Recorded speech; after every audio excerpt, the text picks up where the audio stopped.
మేము చెప్పేది ఒకటే, పరిస్థితులు 2000 సంవత్సరం నాటి కాదు, మారిపోతున్నాయి. 2025 ఇది. 2025లో మొత్తం పెట్టుబడిదారు వ్యవస్థ తీవ్రమైన సంక్షోభంలో పడిపోతుంది. మరలా తిరిగి పాత విధానాలు ఏదైతే కమ్యూనిస్ట్ పార్టీ చెప్పిందో, ప్రభుత్వ రంగాన్ని బలపరచండి, ఉపాధి కల్పించండి, నిధులు పెంచండి అభివృద్ధికి అని చెబుతున్నాం. ఇప్పుడు అవే మరలా తిరిగి పోవాల్సిన పరిస్థితి వస్తుంది. పాతాళంలో తొక్కామని కమ్యూనిస్ట్ పార్టీ, సోషలిజాన్ని, కమ్యూనిస్టులు అన్నవాళ్ళు ఇప్పుడు ఆ చైనాను చూసి భయపడుతున్నారు. కమ్యూనిస్ట్ పార్టీ అన్న చోట మళ్ళీ తిరిగి ప్రపంచం అంతా నాదే, ప్రపంచీకరణ అన్నటువంటి అమెరికా వాడు ఇప్పుడు అమెరికా ఫస్ట్ అన్నాడు. ఆయన అమెరికా ఫస్ట్ అన్నాడో లేదో, మోడీ ఇండియా ఫస్ట్ అన్నాడు. మోడీ ఇండియా ఫస్ట్ అన్నాడో లేదో, ఆంధ్ర ఫస్ట్ అని చంద్రబాబు నాయుడు. చిలక పలుకులు పలికితే ఉపయోగం లేదు. వాస్తవిక రియాలిటీకి రండి, రియాలిటీ వరల్డ్లోకి రండి, వాస్తవిక ప్రపంచంలోకి రండి. గతించింది కమ్యూనిస్ట్ వ్యతిరేక ప్రచారం, కాలం చెల్లింది. కాలం చెల్లిన కమ్యూనిస్ట్ వ్యతిరేక ప్రచారం ముందు స్వస్తి చెప్పండి. ఢిల్లీ పోయి కూడా అదే మాట్లాడుతున్నారు. ఇంకా జ్ఞానోదయం అయినట్లే చంద్రబాబు నాయుడు గారికి. ఒక విషయంలో జ్ఞానోదయం అనేది సంతోషం. రాష్ట్ర ప్రజలు అదనపు భారాలు భరించలేరు, మేము పన్నులు వేయం అదనంగా అని చెప్పారు. అంతవరకు సంతోషమే. కానీ కమ్యూనిజానికి కాలం చెల్లిందని పాత పాటే పాడుతున్నాడు ఢిల్లీ కూడా వెళ్ళి. కమ్యూనిజానికి కాదు, ఇప్పుడు ఆ టూరిజం అని ఆయన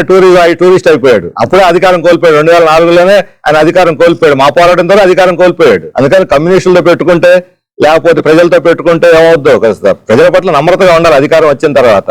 టూరిజం ఏంటి అయ్యేది? కమ్యూనిజం టూరిజం అయితే ప్రపంచంలో ఈ రోజు అమెరికా గతి ఎందుకు పెట్టింది? చైనా ఎందుకని అడ్వాన్స్ అవుతా ఉన్నది? వియత్నాం ఎందుకు అడ్వాన్స్ అవుతుంది? నార్త్ కొరియా ఎందుకు అడ్వాన్స్ అవుతుంది? సౌత్ కొరియా ఎందుకు సంక్షోభంలో పడి ఈరోజు కేరళలో రెండోసారి ఎలా రాగలిగి? అందుకని కమ్యూనిస్ట్ పార్టీ మీద చేసే విమర్శలకు కూడా కాలం చెల్లింది. మేము భరించాం 30 ఏళ్ల పాటు, వెనకబడ్డాం కాబట్టి భరించాం. ఇప్పుడు కమ్యూనిస్టులు శ్రీలంకలో వచ్చింది కమ్యూనిస్ట్ పార్టీ అధికారంలోకి, ఎలా వచ్చింది? 5 ఏళ్లలో ఊహించిన మార్పు వచ్చింది. ఎలా వచ్చింది? ఎన్ని పేలికలైనా నేపాల్లో మళ్ళా వచ్చారు అధికారంలో కమ్యూనిస్ట్ పార్టీ. హిందూ రాజ్యం అని చెబుతారు బీజేపీ వాళ్ళు. అది 100% హిందువులు ఉన్న రాజ్యం. ఇక్కడన్నా మైనార్టీలు ఉన్నారు. ఆడ రాజును తోసి అవతల పడేసి కమ్యూనిస్ట్ పార్టీ ఇప్పుడు కూడా అక్కడ అధికారంలో ఉంది, ప్రధాన శక్తిగా ఉంది. అందుకని మారాల్సిన చంద్రబాబు నాయుడు గారు, కమ్యూనిస్టులు కాదు. చెల్లింది కాలం చెంది కమ్యూనిజానికి కాదు, ఈ సంస్కారాలకి క్యాపిటలిజానికి కాలం చెల్లింది. అది గుర్తించడం రియాలిటీ వరల్డ్లోకి రాండి చంద్రబాబు నాయుడు గారు. Welcome to our YouTube channel. Don't forget to like, subscribe and share the videos.